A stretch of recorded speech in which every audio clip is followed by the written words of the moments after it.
comenzábamos el programa, y quizá alguno de nuestros oyentes nos dirá, y bueno, ¿en qué nos afecta a nosotros un debate que va a ocurrir a 2.000 kilómetros de distancia en la ciudad de Mar del Plata sobre un canal?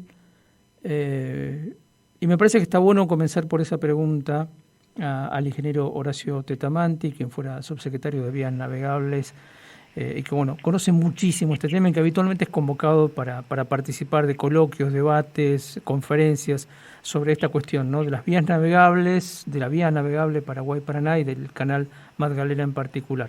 Ingeniero, como siempre, le agradecemos mucho que nos atienda. ¿Cómo le va? Muy buenos días. ¿Qué tal? Buenos días a ustedes y gracias por la invitación. ¿Por qué nos tiene que interesar a nosotros en Misiones el debate que ustedes van a tener el próximo 14 de julio sobre el canal Magdalena?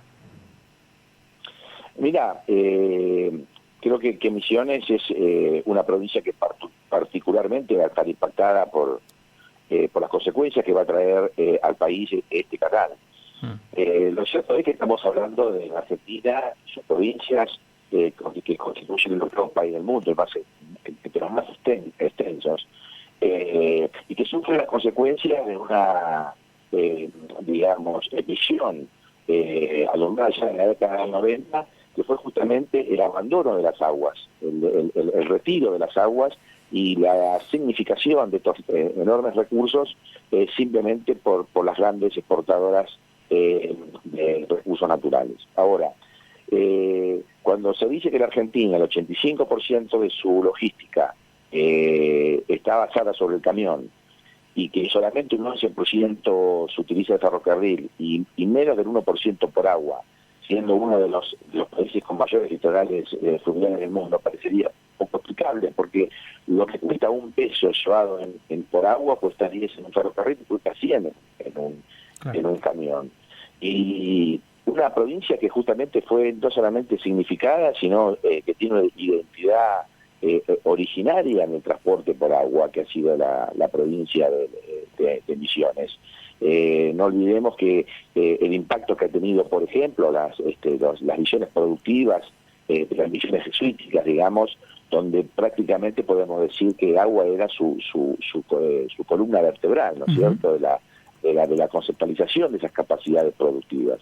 Cuando se explica, por ejemplo, que las producciones regionales de Misiones, para poder alcanzar los mercados extranjeros, tiene que ir por camión hasta el puerto de Buenos Aires, y teniendo en cuenta que muchas de esas producciones son alimentos que necesitan contenedores refrigerados, que estos tienen que venir, ya no solamente ni siquiera de Argentina, desde Montevideo, donde hoy se distribuye todo el comercio exterior argentino, tiene que volver a Buenos Aires, de ahí ir a camión a Misiones, y de ahí vuelta a Buenos Aires, de ahí de vuelta a Montevideo, y de ahí recién alcanzando sus mercados internacionales. Con lo cual, yo te diría que no hay ninguna, inclusive el costo del flete supera el precio de la propia mercadería. No hay posibilidades de desarrollo de ninguna economía regional, por más ventajas que puedan tener sus trabajadores, sus recursos naturales. Ahora, ya había sido excluida a Misiones del tráfico fluvial. La famosa hidrovía, ¿no? Es decir, palabra hidrovía, que es un fraude lingüístico, es primero una palabra ajena a nuestro idioma, no pertenece a nuestro idioma. Y segundo, digamos, es una especie de mutante, que no es un sujeto geográfico que podamos definir. Y así las cosas, la famosa hidrovía fue una creación exclusivamente para una sola visión, que es la exportación de soja desde la ciudad de Rosario. Y así las cosas quedó abandonado el Riacho Barranqueras, quedó abandonado el Alto Paraná, que es la columna, que es la aorta fundamental de Misiones y del norte de Corrientes, que hoy solamente se lo ve poblado por barcazas de la bandera paraguaya, con una ausencia absoluta de todo tipo de mercadería a Argentina. Bueno, Misiones, yo te diría que hoy estaría más sostenida por una logística por camión con el Brasil que con el resto de la Argentina. Claro. Y bueno, y esa famosa hidrovía fue diseñada exclusivamente para alimentar un solo puerto, que era el de Rosario, y que tenía como destino puertos uruguayos. para que tengamos bien la racionalidad. La Argentina perdió la capacidad de navegar del norte al sur. No se puede unir Villa Constitución con el puerto de Mar del Plata. No podemos llegar con ninguna producción de corrientes a la Patagonia. La Patagonia no puede unirse a la Argentina, salvo como si fuese un país extranjero. Es decir, hay que navegar hasta Montevideo para poder recién poder pretender ingresar a la Argentina. No podemos llevar el carbón del subproducto que se genera en el puerto de La Plata a Puerto Madryn, que es un insumo para las exportaciones de aluminio. El aluminio no puede salir por vía acuática del puerto que tiene en Puerto Madryn, si no es a través de Montevideo. Bueno, esto es la tragedia que tiene Argentina, y justamente el Canal Madryn lo que tiende a hacer es hacer una vinculación longitudinal de norte a sur de toda la vía navegable. El Canal Madryn nos va a permitir navegar desde Posadas hasta el Polo Sur. Es decir, a veces yo siempre digo, ¿no? ¿Qué país va a tomar en serio a Argentina cuando reivindica su sur, su Patagonia, sus Malvinas, cuando por acto propio, para poder navegar al sur, tenemos que obligarnos a navegar al norte, pedir permiso en Montevideo y recién ahí, si pretendiéramos volver nuevamente a la Argentina? Bueno, esta es, digamos, la característica fundamental, una obra de integración de un país fragmentado. Una de las cosas que nos ha dejado la reforma de los 90 es la fragmentación del país, y seguimos fragmentándonos, ¿no? Y una de las fragmentaciones más terribles es la fragmentación logística. Claro. Y bueno, esto es el canal Magdalena, que vamos a hacer una charla desde la perspectiva bonaerense, impulsada por los ingenieros de la provincia de Buenos Aires, pero sin perder de vista que es una obra de un gran impacto de orden federal. Bien. Otro tema del cual también quería que usted diera su opinión, tiene que ver con algo que ya lo hemos consultado, pero desde Paraguay se está insistiendo muchísimo con el tema del cobro de peaje en la vía navegable, ¿no? Varias organizaciones paraguayas, de empresarios por sobre todo, están planteando que se va a hacer un reclamo a nivel internacional por un supuesto incumplimiento de tratado. Por ejemplo, Raúl Valdés, que es presidente de la CAFIM, bueno, ya se lo consultamos, pero me parece que es importante volver a consultarlo porque van a volver a la carga con esto. De hecho, lo plantearon en la reunión del Mercosur que se hizo hace pocos días aquí en Misiones.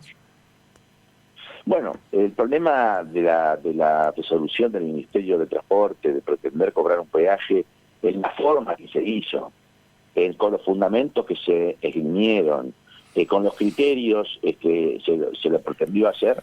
Ha sido una tragedia, digamos, uno de los errores geopolíticos de dejar en manos del Ministerio de Transporte un tema tan sensible, porque hay que tener en cuenta que el Ministerio de Transporte, lamentablemente, el gobierno de Fernández, no ha sido otra cosa que la continuidad del gobierno de Macri y de la década 90, es decir, la profundización de seguir fragmentando nuestros recursos naturales. Yo creo que el gobierno argentino, el ministro de Transporte, Giuliano, ha cometido un error gravísimo, ha tirado una bala de plata, que seguramente no va a llegar a buen puerto, pretendiendo cobrar una cifra que no tiene prácticamente, que es irrisoria, que es insignificante, cuando realmente lo importante no es cobrar un peaje, porque, digamos, pensar que el río Paraná o que el río Alto Paraná son como una especie de ruta susceptible de cobrar peaje, es una aberración conceptual de niveles que solamente también neoliberales pueden ser concebidas. El río es un recurso geopolítico estratégico, digamos, y lo que tiene que hacer la Argentina no es pretender cobrar un peaje, sino lo que tenemos que nosotros pretender es la recuperación de la soberanía entregada del río Paraná. Es decir, ¿cómo es posible que nosotros hoy estemos discutiendo con el Paraguay políticas de transporte sobre los ríos que son de soberanía argentina? Y encima que se nos anima cualquiera diciendo que no se va a cobrar. Usted, imagínese algún país, no sé, cualquiera, Italia, protestar por las tarifas del Canal de Panamá que decide el gobierno de Panamá. Es un disparate absoluto, digamos. Las tarifas de Panamá, del Canal de Panamá, son decididas por el país soberano, digamos, no le consulta a nadie. Por eso este tratado es bochornoso, el tratado de Hidrovía, que es inexplicable que la Argentina no lo haya denunciado. Es decir, que sigamos nosotros perteneciendo a un tratado firmado en la década del 90, que fue ignominioso, donde la Argentina perdió todo, entregó todo a cambio de nada. Perdimos la fruta fluvial, perdimos nuestros puertos. Las provincias como Misiones, Formosa, quedaron totalmente desvinculadas de la Argentina a través del agua. Los ríos pasaron a pertenecer a banderas extranjeras y a cargas extranjeras. Fuimos expulsados del agua. Yo te diría que Misiones, no tengo la estadística, yo te diría que el comercio interior y exterior misionero es lo que sea, insumos del exterior que vienen a Misiones. Exportaciones misioneras que van hacia el exterior y logística propia de la población misionera, yo te diría que arriba del 95% van por camión. Claro.